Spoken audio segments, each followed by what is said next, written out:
Leve Palestina och krossa sionismen. Leve Palestina och krossa sionismen. Leve, leve, leve Palestina. Leve, leve, leve Palestina. Leve Palestina och krossa sionismen. Leve Palestina och krossa sionismen. Mahabharata Batman ஆகிய Arjunan helicopter கண்டதைத் தொடர்ந்து அவரை கிருஷ்ணர் மகாபாரத போரை வழிநடத்த drone செய்ய பணித்தார் என்றும், ட்ரோனை இயக்க computer தேவை என்பதால் ஏற்கனவே கிருஷ்ணர் கம்ப்யூட்டர் கண்டிருக்க வேண்டும் என்றும், இதற்கு ஆதாரமாக 1 அணா, 2 அணா, 4 அணா, 8 அணா, 16 அணா என்ற டிஜிட்டல் சீக்வன்ஸில் ஆதிகால காப்பர் நாணயங்கள் இருந்ததையும், அவை முருகனை குறிக்கும்படி அண்ணா என்று அழைக்கப்பட்டதிலிருந்து இந்த நாணயங்களை உருவாக்கியவர் கிருஷ்ணனாகத்தான் இருக்க வேண்டும் என்றும், இதன்படி கிருஷ்ணர் தான் முதலில் எலக்ட்ரானிக் கம்ப்யூட்டரை கண்டார் என்பது நிறுவப்படுகிறது என்றும் முந்தைய விழியத்தில் சொல்லியிருந்தேன். இதைத் தொடர்ந்து ஐயப்பன் அண்ட் டிரான்சிஸ்டர், பரசுராமனின் கலவர ஆட்சியும், பூரி ஜெகந்நாதரும் நமது கடவுளர் விஞ்ஞானிகள்தான், பூரி ஜெகந்நாதர் கொடுக்கும் உறுதியான ஆதாரம் போன்ற எனது விழியங்கள் வெளிவர காரணமாக இருக்கும் வண்ணம் கிருஷ்ணரின் சோலார் கார் என்ற தலைப்பில் முன்பு வியக்க வைக்கும் விழியம் செய்திருந்த தம்பி கிருஷ்ண கோகுல் இப்போது கீழ்க்கண்டவாறு எனக்கு மின்னஞ்சல் செய்திருந்தார். அவர் எழுதியதை படிக்கிறேன், கேளுங்கள். கம்ப்யூட்டர் கண்டது கிருஷ்ணர் என்ற தங்களின் விழியம் வியப்பாகவும் ஆச்சரியமாகவும் இருந்தது. மேலும் கிருஷ்ணர் காலத்தில் அட்வான்ஸ்டு புரோகிராமிங் லாங்குவேஜ் ஆன ஜாவா மற்றும் ஆப்ரேட்டிங் சிஸ்டம்ஸ் ஆன யூனிக்ஸ் அண்ட் லீனக்ஸ் மற்றும் கீத் அண்ட் அப்பன் சோர்ஸ் எனும் ஓப்பன் சோர்ஸ் போன்ற தொழில்நுட்பங்கள் வரை உருவாகியிருக்க வாய்ப்புள்ளதாக தோன்றுகிறது. ஜாவா கணினி மொழியை உருவாக்கியவர் ஜேம்ஸ் கோஸ்லிங் என்பவர். ஜேம்ஸ் என்பது முருகன் என்றால், கோஸ்லிங் என்பது குழந்தை என்று பொருள்பட்டால், ஜேம்ஸ் கோஸ்லிங் என்பது முருகனின் குழந்தை என்ற பொருளில் அது கிருஷ்ணரை குறிக்கிறதோ ஐயா? ஐயா, நானும் ஒரு ஜாவா டெவலப்பர் தான். இதில் மிகவும் பிரபலமான ஜாவா வெர்ஷனாக ஜாவா 8 என்பதுதான் இன்றும் உள்ளது என்பது வியப்பாகவே உள்ளது.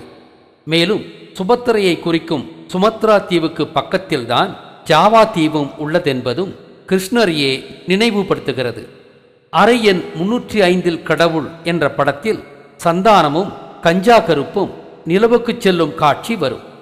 மேலும் அந்த படத்தில் கிருஷ்ணர் மற்றும் திருமால் குறித்த நிறைய குறியீடுகளும் ஜாவா சுந்தரேசன் எனும் பாத்திரமும் வருகிறது.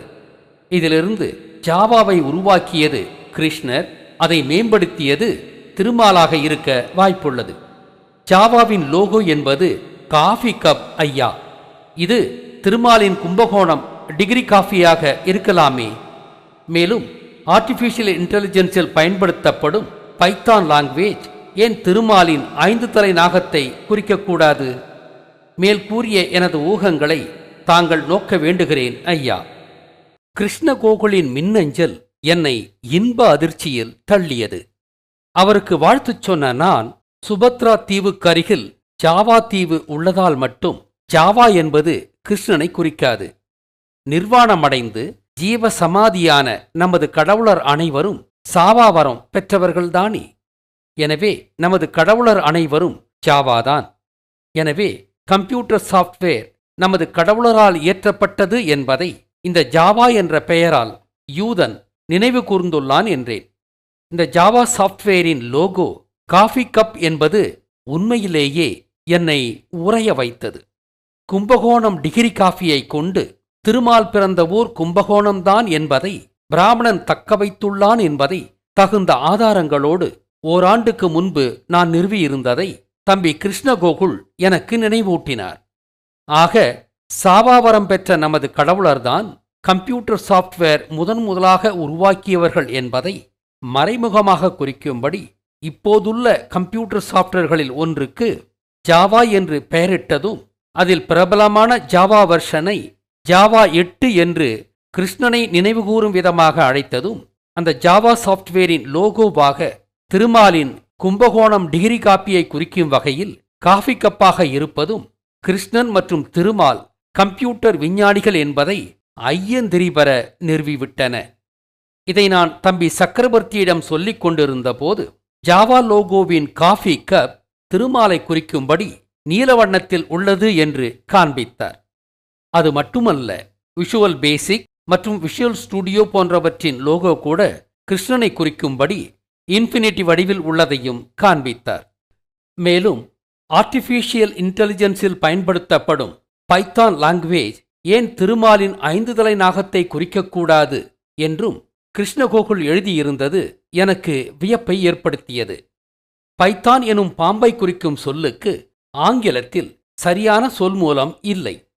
ஆனால் அந்த சொல்லாய்வு பக்கத்திலிருந்து பைத்தானுக்கும் அப்பல்லோவுக்கும் உள்ள தொடர்பை கொண்டு பைத்தான் மித்தாலஜி பற்றி தேடி பார்த்தேன்.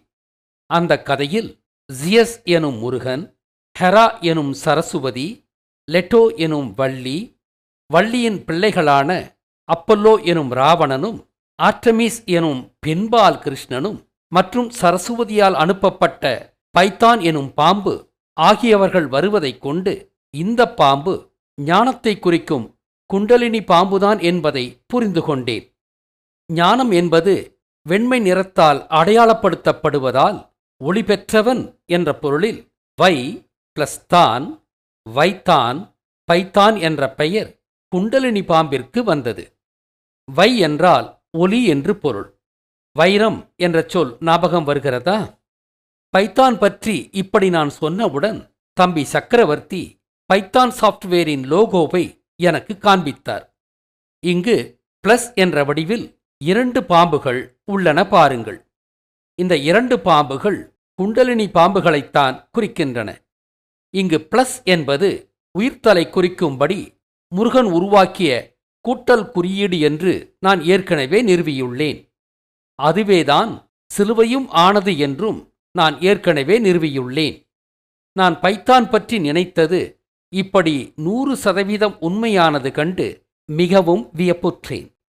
ஆக நமது கடவுளர்கள் அன்றே கம்ப்யூட்டர் கண்டனர் என்பதற்கு கிருஷ்ணகோகுல் இத்தனை புதிய ஆதாரங்களையும் வைத்துவிட்டார். ஆக இன்றுள்ள அனைத்து விஞ்ஞான தொழில்நுட்பங்களை நமது கடவுளர் அன்றே கண்டனர் என்பதற்கு போதும் போதும் என்னும் அளவிற்கு ஆதாரங்கள் கிடைக்கின்றன பாருங்கள். இன்னும் எவ்வளவோ ஆதாரங்கள் இனி வந்து கொண்டே இருக்கவும் போகின்றன. இந்த விடயத்தை முடிக்கும் முன்பாக ஒரு முக்கிய விடயம். 5ஆம் தமிழர் சங்கத்திற்கான புதிய இணையதளம் தயாராகிக் கொண்டுள்ளது. அதனால் இதுவரை இயங்கிக் கொண்டிருந்த இணையதளம் நிறுத்தப்பட்டு விட்டது. 5ஆம் தமிழர் சங்கம் இணையதளம் வழியாக மாதச்சந்தா மற்றும் நன்கொடைகள் செலுத்திக் கொண்டிருந்தவர்கள் நமது இணையதளம் மீண்டும் செயல்படத் தொடங்கும் வரை திரையில் காணும் 5ஆம் தமிழர் சங்கத்தின் வங்கிக் கணக்கிற்கோ அல்லது திரையில் காணும் எண்ணிற்கு ஜிபே, போன்பே மூலமாக பணம் செலுத்துங்கள். உங்களின் சந்தா மற்றும் நன்கொடைகளைக் கொண்டுதான் சங்கம் இயங்க முடியும் என்பதை அனைவரும் உணர்ந்து உங்களாலான உதவிகளை தொடர்ந்து செய்யுங்கள்.